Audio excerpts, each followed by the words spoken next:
Мохито согын дайындаймыз. Ол үшін бізге қажетті заттар: апельсин, лайм, лимон, жалбыз және барбадос.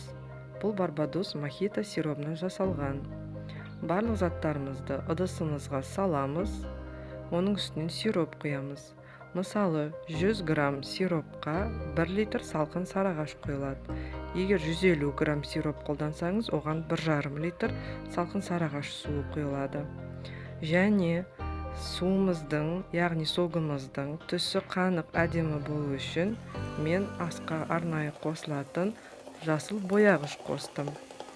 Міне үстінен суымызды, салқын сарыағашты құямыз, оның үстінен мұз саламыз және жақсылап араластырып, бокалымызға құйып ұсынамыз. Ас болсын.